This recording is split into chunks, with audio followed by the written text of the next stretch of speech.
Mathematicians have the propensity to be eccentric more than most people. But there was no hint that it would shade over into fully delusional, psychotic behavior. We were all aware that he had a great career that was shattered in a few minutes. It was a very disastrous fall of someone who was promising beyond any reasonable limit. He was so incredibly himself, so special, so unusual. He was just an oddity, and there was something sweet about it. The idea that someone who had been mentally ill and impoverished and really on the fringes of society for decades was being considered for a Nobel Prize, I thought that was amazing. Madness can be an escape. If things are not so good, you maybe want to imagine something better. In madness, I thought I was the most important person of the world. And people like the Pope would be just like enemies who would try to put me down somewhere.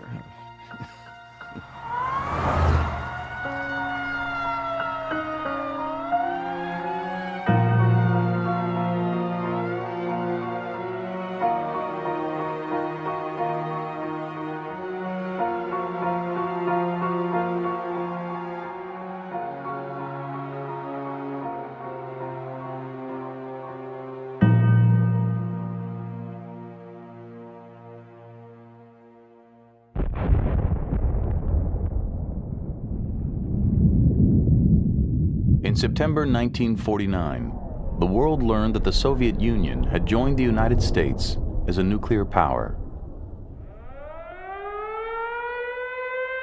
The shocking news intensified fears in the U.S. and put a premium on mathematicians. Mathematicians had helped win World War II. Now there was hope they could protect America's strategic edge. Princeton University boasted the most elite math department in the world.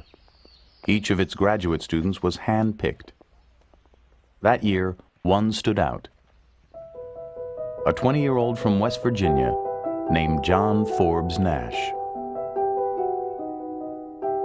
These young mathematicians were all pretty cocky, but he towered over them in arrogance and confidence and also in eccentricity. John Nash was always an entity unto himself. When John walked into the room, you knew that John walked into the room. I think he thought of himself as superior, intellectually, mathematically superior. We thought highly of ourselves and each other, but with John, it was double. John was just very clearly above it. Nash rarely attended class, claiming it would blunt his originality. He was obsessed with making a name for himself and was always on the hunt for problems that had defeated other mathematicians. There is something of that in my approach to mathematics. I have tended to think that the thing to do is to get away from what other people are doing and not to follow directly in anyone's recent work. He didn't study anything. He didn't assimilate other people's work. What he did was to try to find his own way of solving very difficult problems. And he thought he had the talent to fulfill these ambitions of being the world's greatest mathematician. Nash soon acquired a reputation for being both brilliant and odd. In the quadrangle, he rode a bicycle in figure eights, over and over, and paced the hallways obsessively whistling Bach's Little Fugue. Fine Hall is where the mathematicians met. I went there and I looked around. I knew a number of the people, but I didn't know them all. And I thought, this is the strangest group of people in the world. Not only was Nash not an exception to that, but I think he was quite far off the chart. He obviously irritated some people by what I think they regarded as extremely eccentric behavior. He was certainly not a conformist to anyone's standard.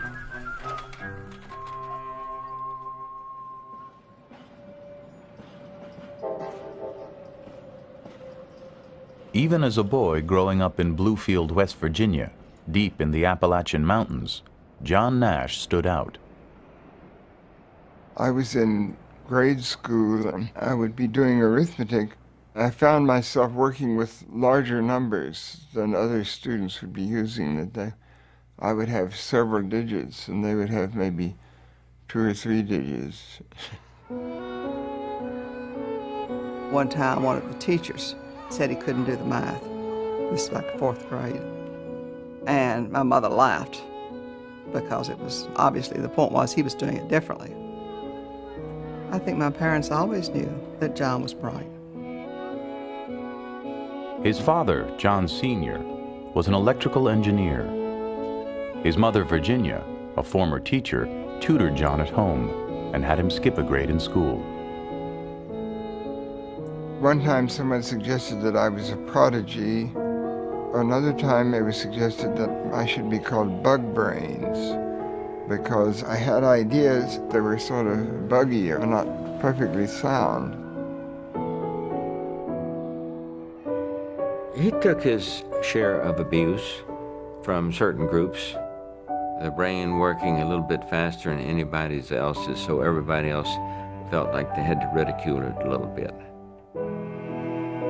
His senior year in high school, John won a Westinghouse Scholarship, one of only 10 awarded nationally. 3 years later, he graduated from Carnegie Institute of Technology with a master's degree in math.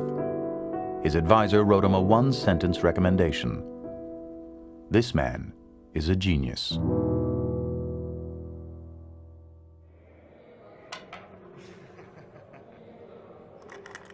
The first thing that he did at Princeton, which wowed everyone and made his reputation, was he invented this game, which was known around the common room as Nash. Nash's deceptively simple game of strategy swept the math department. Before long, he applied his interest in games to a new field of mathematics called game theory. Game theory attempted to explain the dynamics of human conflict by analyzing strategies used in games. Nash was interested in everything in mathematics, but what he was really interested in were the big problems. At that moment in time, game theory was the sexy, glamorous field. If you wanted to make a splash, it was a good place to be. Just a year after arriving at Princeton, he began work on an idea that challenged the conventional thinking in game theory. Classical game theory was basically 2 people playing against each other, 2-person game, in which if one person wins, the other person loses. Suppose you have many players. Game theory got into a phase that people couldn't really deal with it. They didn't know how to state the problem. If we could make a theoretical model that would answer questions of why do you bluff in poker? Why would you bet when you have a low hand? Why would you fail to bet if you have a high hand? If we could analyze things like that, then we could handle real-life problems in economics, in business, in politics. He had that vision. Nash's insight was another deceptively simple one. He proved that in every game there is a best strategy for each player, given the strategies chosen by the other players. He called it the equilibrium point. In the spring of 1950, Nash presented his elegant proof. He was only 21. Years later, what became known as the Nash equilibrium would revolutionize economics. But when it was first completed, nobody recognized its potential, not even Nash.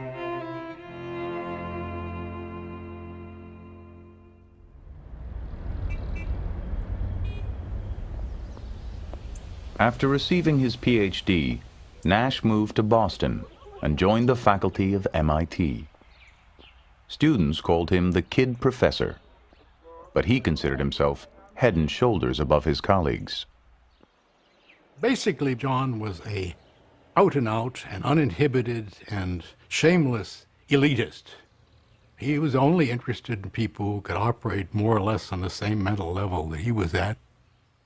He was very brash, very boastful, very selfish, very egocentric. His colleagues did not like him especially, but they tolerated him because his mathematics was so brilliant. I was thinking about a problem, trying to get somewhere with it, and I couldn't, and I couldn't, and I couldn't. And I went to sleep one night, and I dreamt. I did not dream directly of a solution to that problem. Rather, I dreamt that I met Nash, and I asked him the problem, and he told me the answer. When I did finally write the paper, I gave him credit. It was not my solution. I could not have done it myself. He was part of this group of friends that Donald, my husband, had. This was a crew who were extremely competitive, and Nash was at the top of the heap. He was the best.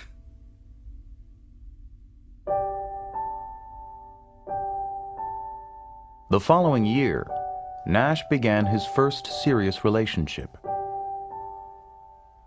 Eleanor Steer was a shy, compassionate nurse 5 years his senior. 2 months after they started dating, Eleanor discovered she was pregnant. She gave birth to a baby boy and named him John. Nash refused to pay for the delivery, wouldn't even add his name to the birth certificate. Unable to support her son on her own, Eleanor was forced to place him in foster care for much of his childhood. She was pretty hurt. She was very hurt. I think she was quite fond of my father. And things didn't happen the way she expected them to.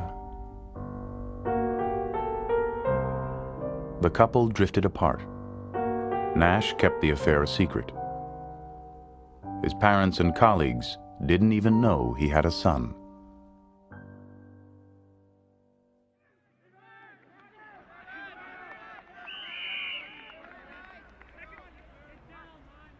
Not long after breaking up with Eleanor, Nash met Alicia Larday, a 21-year-old from El Salvador and one of his students. A physics major, she was one of only 16 women in a class of 800 at MIT. She was an extremely attractive girl and not American. And I somehow think that that was significant, that she was not your ordinary college girl, that she had also come from a very different place. At the time, he was a little bit like the fair-haired boy of the math department. He was, I think, considered very young for his position, and he was very nice looking, you know. When she was younger, she wanted to be another Madame Curie. John's ambition was one of the things that attracted Alicia to him. She had that desire, and she transferred it to him.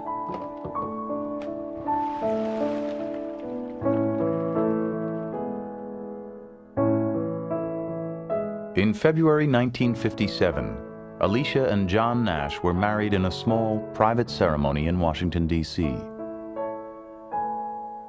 John was marrying somebody who was intelligent and that he cared for, and she obviously cared for him. Everything was great.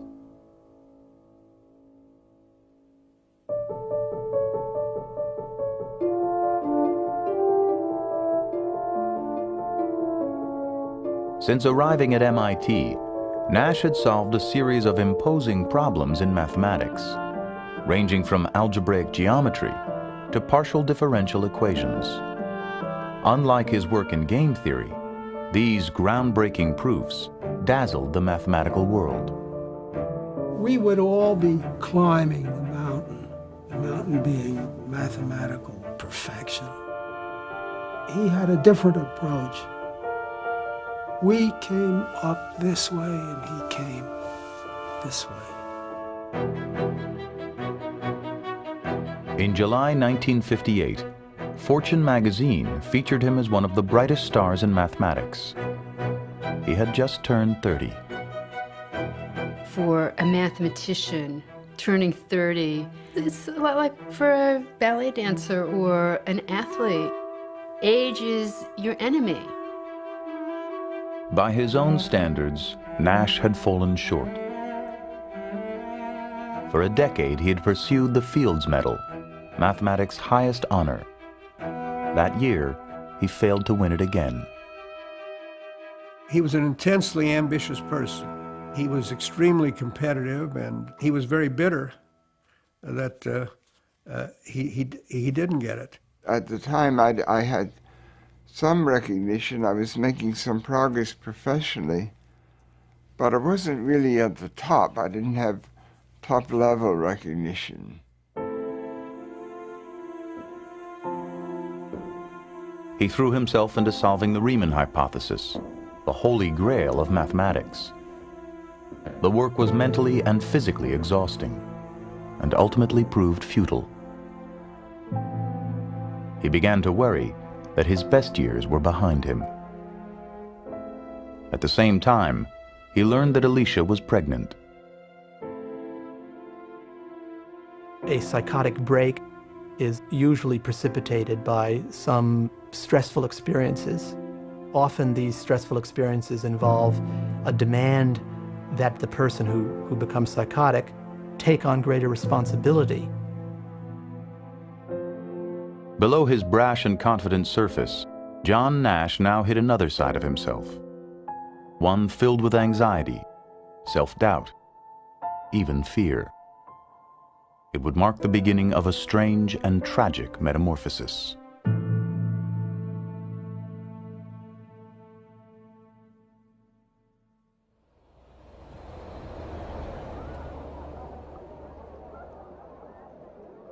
On New Year's Eve 1958, the Nashes attended a costume party at the home of a colleague. John went dressed as a baby. He wore a diaper and spent much of the night curled up in Alicia's lap. Even to those used to his eccentricities, it was a disturbing scene. A few weeks later, Nash rushed into the common room at MIT and claimed that powers from outer space were sending him coded messages in the New York Times.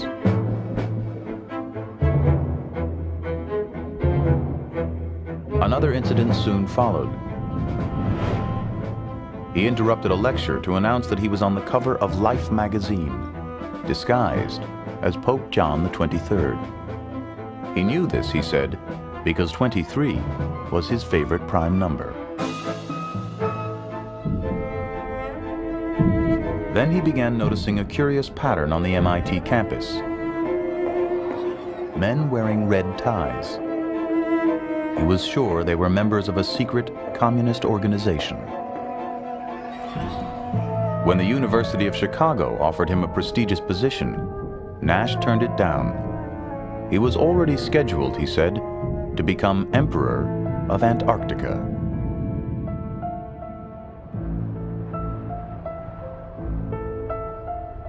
John talked about the people from outer space who were destroying his career and the international organizations that were attacking him. Somebody you've known for a long time, to hear this kind of news is very unsettling. Really, his personality seemed to change in a period of a week or so. It was very fast. I mean, you're seeing a mind disintegrate in front of you. I felt shocked The math department chairman thought Nash was having a nervous breakdown and relieved him of his teaching duties in February. Still, Nash continued to unravel. One night, he painted black spots all over the bedroom wall. Alicia tried to handle it herself, but at a certain point, it overwhelmed her. And when she turned to a psychiatrist, she was ultimately advised that he should be hospitalized.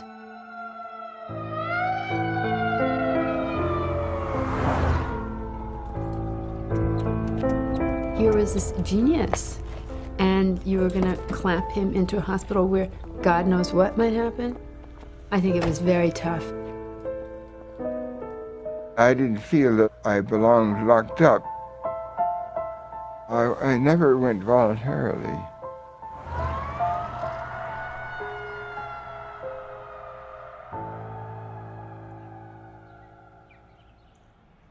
Nash was taken to McLean Hospital, a private psychiatric facility outside Boston known for treating the wealthy and famous. He was diagnosed with paranoid schizophrenia and given an injection of Thorazine to calm him down. His treatment consisted of psychoanalysis. The staff called him Professor.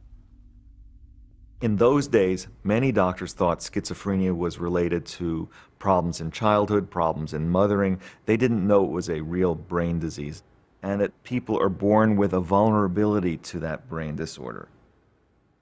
Conventionally, we define it as a severe mental illness characterized by hallucinations, delusions, or peculiar forms of thinking. For example, a schizophrenic may feel that when he looks at you, he may believe that it's not himself who's looking at his own eyes. Somehow someone else is actually having his experiences. A delusional state of mind is like living a dream. Well, I knew where I was. I was there in observation, but I was able to think that I was like a victim of a conspiracy.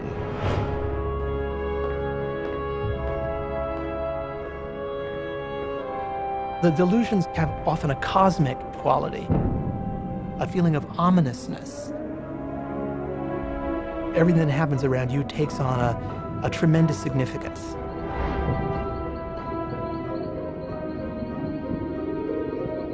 In madness, I saw myself as some sort of a messenger having a special function. Like the Muslim concept with Muhammad, the messenger of Allah.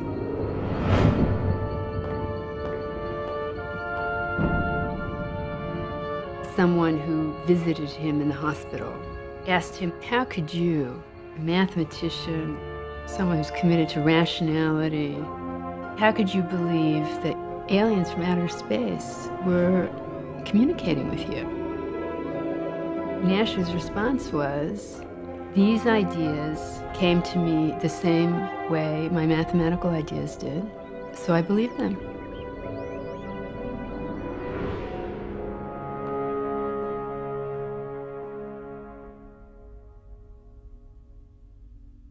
Virginia visited John at McLean, but could hardly bear to see her son in such a state. It broke her, I guess. It was devastating.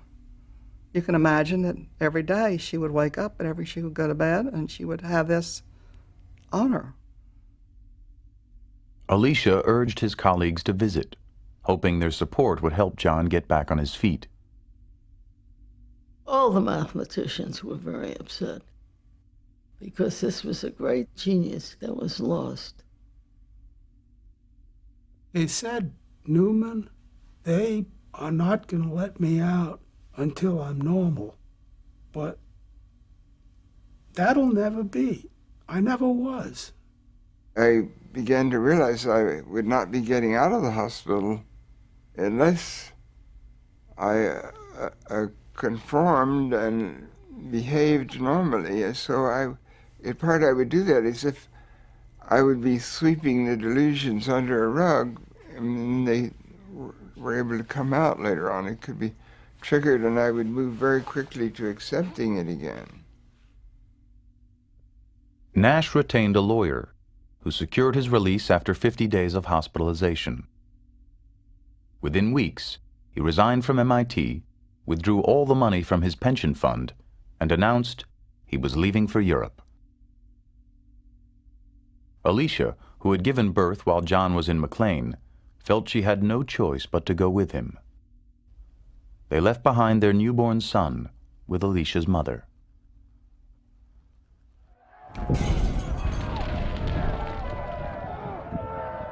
In July 1959, the Nashes arrived in Paris to find the city in turmoil. The streets reverberated with strikes, explosions, and mass demonstrations against the nuclear arms race.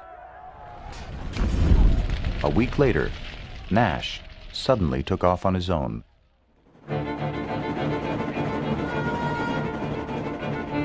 He went to Luxembourg and announced he wanted to give up his American citizenship. He was turned away.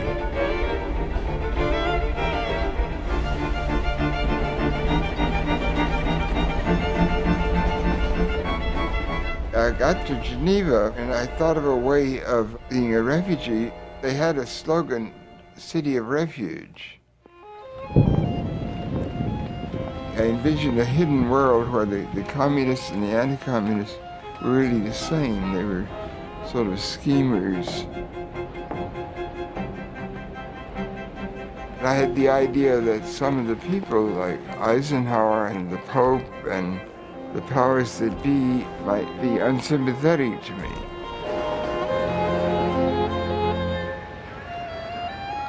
These thoughts on the surface are not rational, but there could be a situation where things were not what they might seem.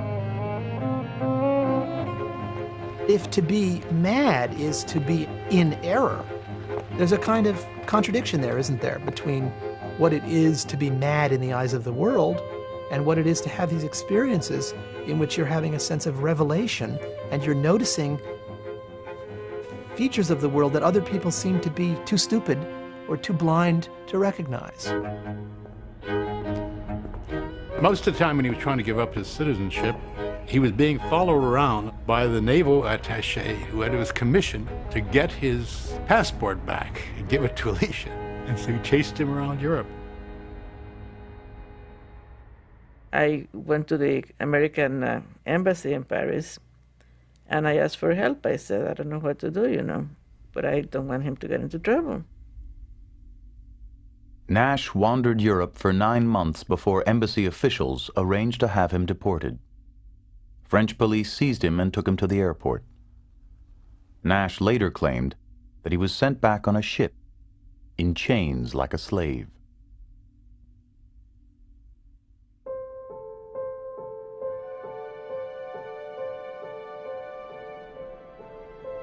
The Nashes moved to Princeton.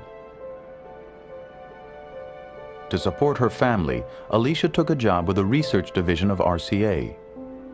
She hoped that with the help of the math community, they could start over again.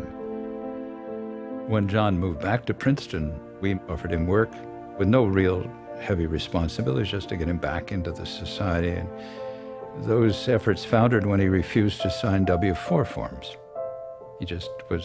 He was paranoid schizophrenic. He wouldn't sign a document for the government because he still thought there was a conspiracy out there against him. Nash was still in the grips of his illness. He became obsessed with unrest in the Middle East and made countless phone calls to friends and family using fictitious names. He would call me, would you accept a collect call from some strange name? And I didn't, because I didn't want to validate that he was this other person. One day, he showed up on campus covered with scratches and visibly terrified. Johann von Nassau has been a bad boy, he said. They're going to come and get me now.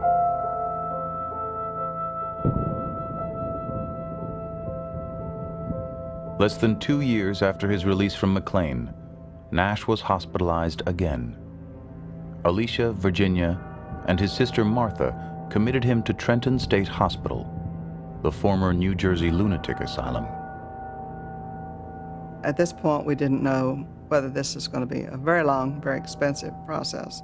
And we had been advised that Trenton was a good hospital. McLean Hospital had been kind of a country club. Trenton was a crowded, open ward. When he arrived at Trenton State, Nash was assigned a number and was marked and told to sweep up, and it was a terrible thing.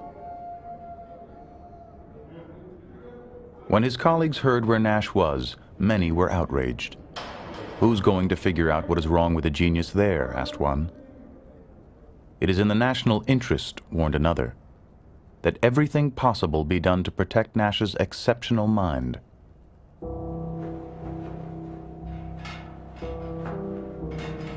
Trenton State was known for its aggressive treatments, including insulin coma therapy, which by 1961 had been phased out in all but a few hospitals. Insulin coma was developed under the mistaken notion that schizophrenia was caused by a metabolic problem, by the way the body regulates glucose. Insulin coma was one of the more popular and unfortunately one of the more notorious treatments in its day.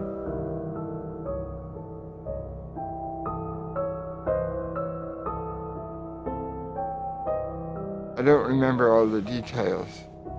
It's the sort of thing that, like if you go under anesthesia, you remember only the process up to the anesthesia.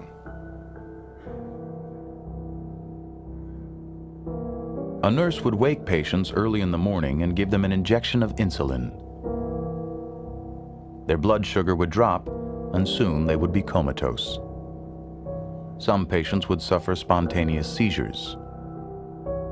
Insulin coma deliberately puts the body into total shock.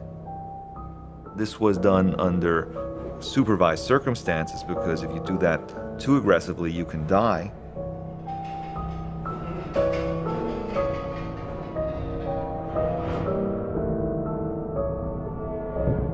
I remember some of the surrounding events. There would be a group of people that would be getting it, and then afterwards they would go out on the grounds and pass some time and drink sugar water. I got to thinking of the cruelty to animals. I became a vegetarian at the time that I was in the Trenton Hospital. I was sort of thought that one could protest against this sort of treatment. Nash endured insulin treatments 5 days a week for 6 weeks.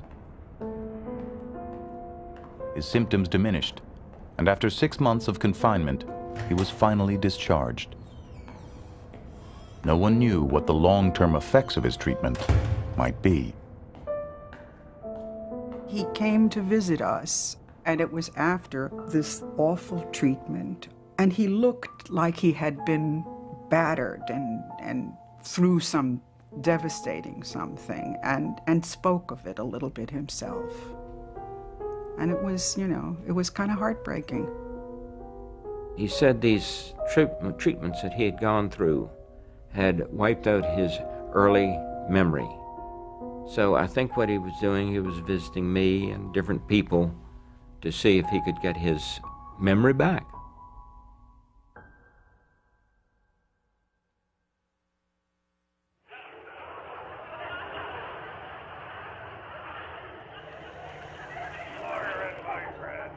In 1961, Nash was 33 and unemployed. Former Princeton colleagues secured him a research position, and he managed to publish a paper on fluid dynamics, his first piece of work in 4 years. He seemed to be better, but inside Nash felt a sense of loss. "Rational thought," he wrote, "imposes a limit on a person's relation to the cosmos." He later called his remission periods interludes of enforced rationality. To some extent, sanity is a form of conformity. People are always selling the idea that people who have mental illness are suffering. But it's really not so simple. I think mental illness or madness can be an escape also. The following summer, he left for Europe alone, once again obsessed with asylum. Before long, friends and family began receiving letters and postcards.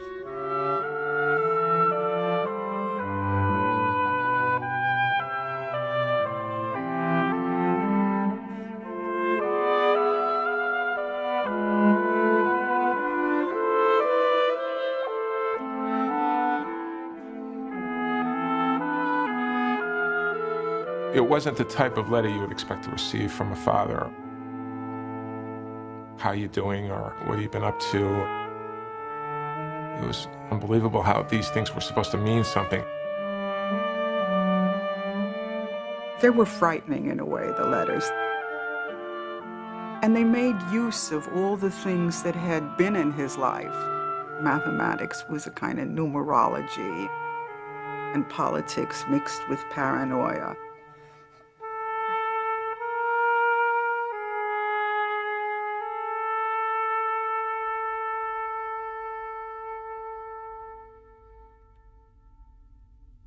Distraught after 3 years of turmoil, Alicia filed for divorce in December 1962.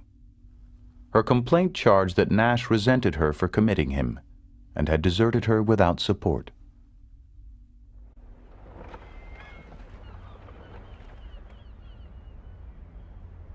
Mathematicians from MIT and Princeton found Nash an academic position in Boston. They got him an apartment and arranged for him to meet weekly with a psychiatrist who prescribed antipsychotic medication. Gradually, he seemed to improve. He was pretty sane, recalled a colleague. He was a much nicer person. The old ego stuff was gone. He began seeing Eleanor and their son John again. We had gotten into a pattern of going out every Saturday. I started to grow more fond of him as he was around more. And then he went, as quickly as he came, so. Less than a year after moving to Boston, Nash stopped taking his medication, and his symptoms resurfaced. These medicines interfere with vitality, with drive, with thinking. So the price that many patients had to pay from being on these medicines was that they felt lifeless, like it takes away their soul. Well, he was afraid of anything that would alter the quality of his mind. And as anyone doesn't want to be forced to do something they don't want to do, or they don't choose to do. And John had always been very independent about what he chose to do. His delusions were now joined by a chorus of voices in his head.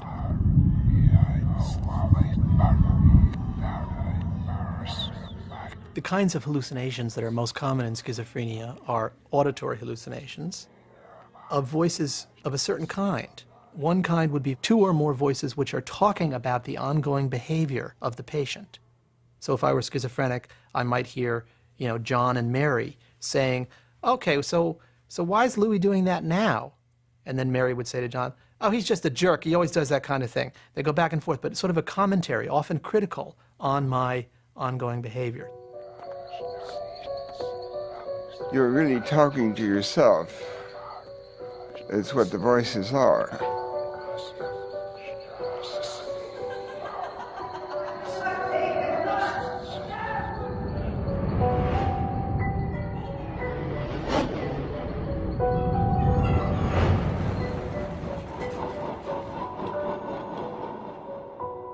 He said he understood that there was something that went on between people that was alien to him.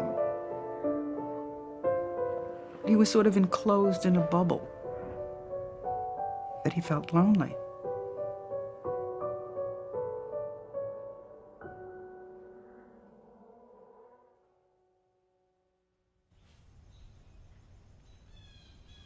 In 1970, Alicia Nash had a change of heart. She felt John's repeated hospitalizations had been a mistake. Alicia decided to let him move back in with her and promised never to commit him again. I didn't think he should just be hospitalized in an institution and left there. And I just felt it was best for him to be on the outside. She took him back not as her husband, but as somebody who needed help and nobody else would have him. Giving him shelter and meals and protection made a tremendous difference in his well-being. If she hadn't taken him in, he would have wound up on the streets. I think that Alicia saved his life.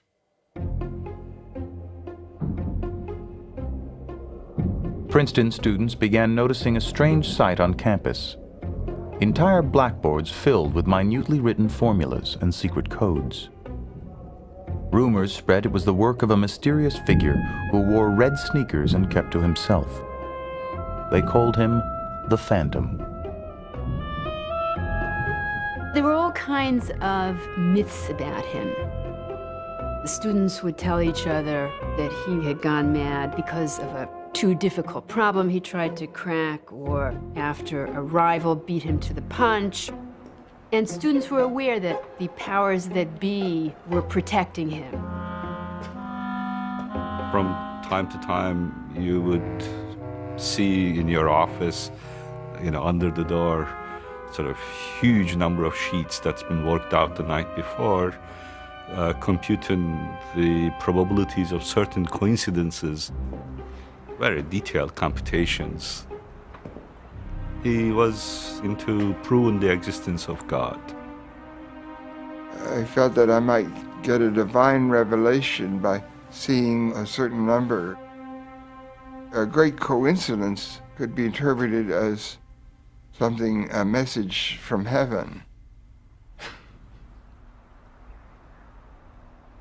I did see him several times. He didn't recognize me. I didn't press the matter. I didn't have the sense I could have any contact with him. So I didn't try. Year after year, for more than a decade, the Phantom roamed the Princeton campus, unaware that the work he had done as a student had finally sparked a revolution. Beginning in the 1960s, economists began to successfully apply game theory to real-life situations. Mergers, strikes, collective bargaining, these situations of conflict and cooperation are part of the backbone of practical economics. Auctions, farm subsidies, monetary policy, international trade, all were now seen as strategic games. By the late 1970s, game theory had become one of the foundations of modern economics. And at the center was the Nash equilibrium. There are not more than 10 ideas in the post-war period, which you could say are equivalent. It had a huge impact in economics. It made economics a much more useful subject. I knew it was good work, but you cannot know how much something will be appreciated in the future. You don't have that crystal ball. By the 1980s, economists expected that game theory would be recognized with the Nobel Prize. Year after year, it didn't happen. The committee in Stockholm could not conceivably dream of giving a Nobel Prize if they couldn't include John Nash as one of the deserving people. Members of the Nobel Committee worried that Nash was unstable and wouldn't be able to handle the pressures of the ceremony. Some even feared he might do something that would embarrass the Academy and tarnish the prize.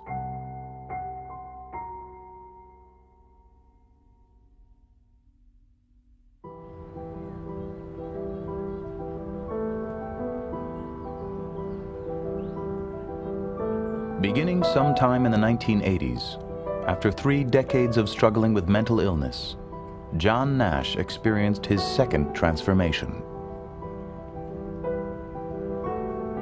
I don't really remember the chronology very well. Exactly when I moved from one type of thinking to another. I began arguing with the concept of the voices, and ultimately I began rejecting them and deciding not to listen. His descent into madness had been sudden. His reawakening was gradual, almost imperceptible. A portion of schizophrenics, after a long period of time, often do seem to get better. And how that occurs remains a mystery.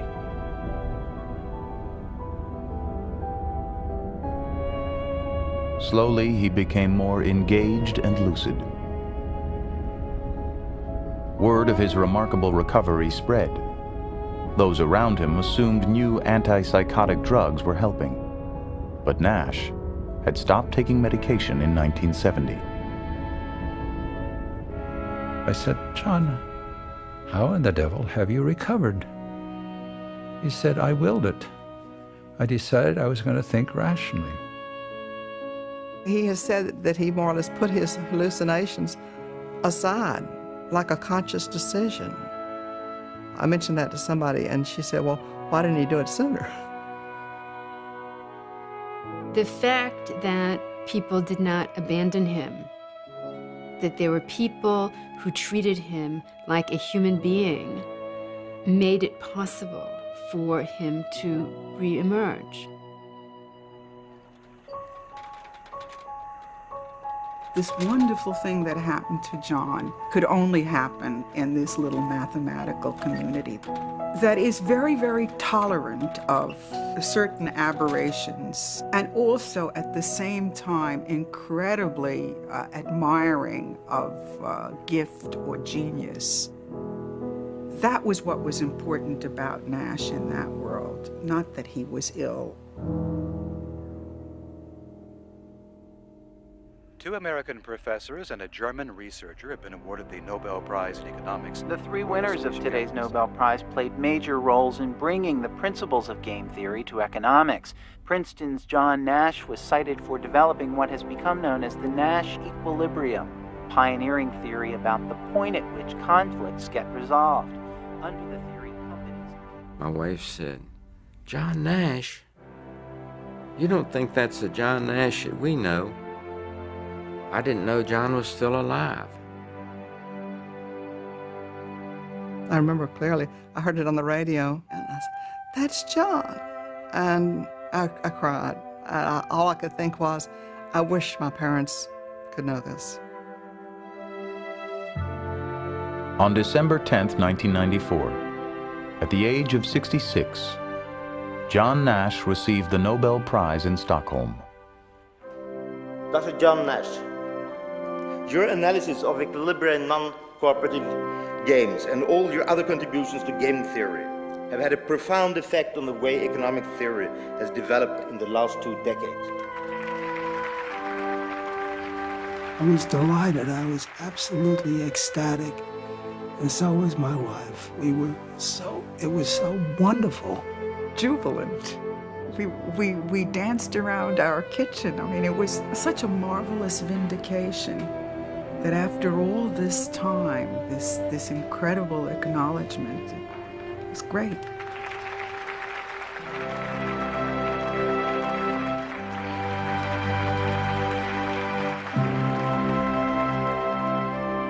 He shined very brightly as a young man.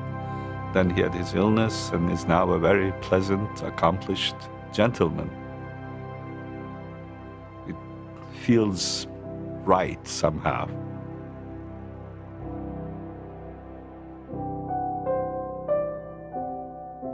John Nash lives in Princeton with Alicia and their son Johnny, who is also a mathematician and suffers from schizophrenia.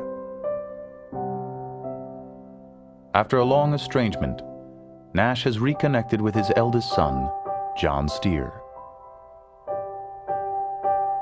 In the spring of 2001, 38 years after their divorce, John and Alicia remarried. At Princeton, Nash has returned once again to his work in mathematics. I think it teaches us that we have to appreciate the particular talents of people who may be very eccentric and look at things in very peculiar ways. Those are often the people who will really have the most stunning insights. Here was someone who had been lost. I think that's the inspiration, that people can triumph over this disease. I think it's incredibly inspiring.